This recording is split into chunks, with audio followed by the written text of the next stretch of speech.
You don't need to be rich to collect real art. You just need to know where most people go wrong. And almost everyone goes wrong in the same place.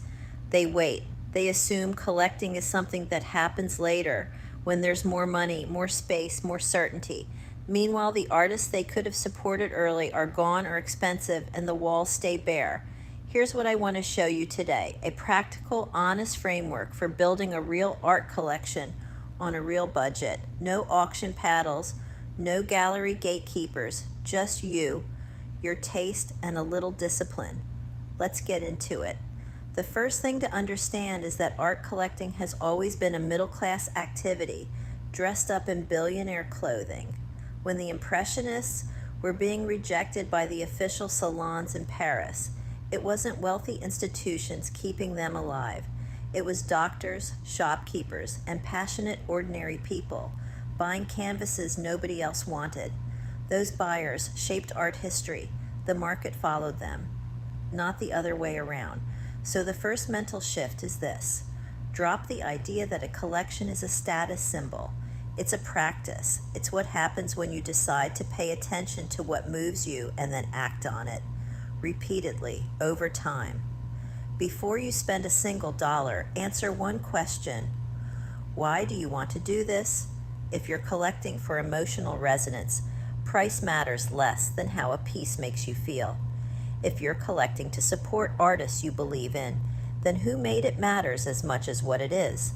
If there's a financial dimension, you'll think about edition sizes and career trajectory in ways a purely emotional buyer won't. Know your leanings before you walk into any fair or open any browser tab. It will save you money and real regret. On budget, keep it simple. Take your discretionary income, the money left after rent, bills, food, and savings, and allocate 2 to 5% of it annually to collecting. On a modest income that might be a few $100s a year, that's enough for a small original print or two. That's a start. Think in 2 frames, an annual budget that keeps you honest across the whole year, and a per-piece limit that stops you from blowing everything on one impulsive afternoon. And plan for the costs nobody mentions. Framing can cost more than the art itself. Shipping large works is expensive. Insurance matters once your collection crosses a few $1,000s.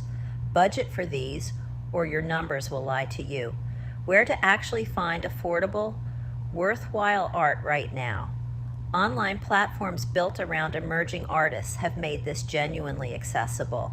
Curated platforms do the discovery work for you, which matters more than it sounds. Art fairs are worth going to, but skip the mega fairs with the sculptures the size of cars and go to the smaller, accessible ones instead. Open studios, where artists throw their doors open a couple of times a year, are my personal favorite.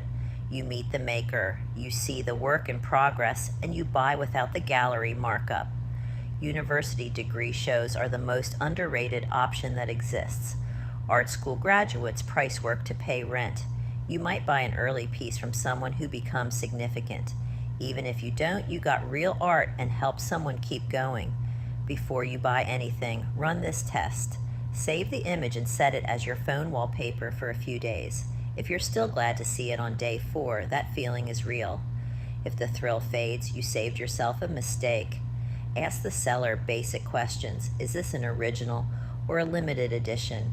How many editions exist? What's the medium? Where has it been shown?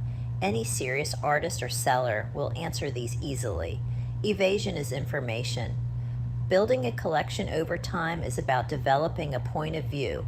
You don't need to decide it in advance. It reveals itself after a handful of purchases. Look at what you've chosen and notice the thread. That thread is your visual language.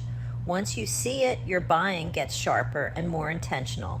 Buy less, but better, as your eye grows. Early purchases are tuition. Later ones should reflect what you've learned.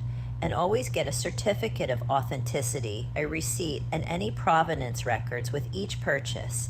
Keep them safe. They're your proof of ownership, and they matter more than you'd think down the line. The best collectors I know are not the richest. They're the most consistent,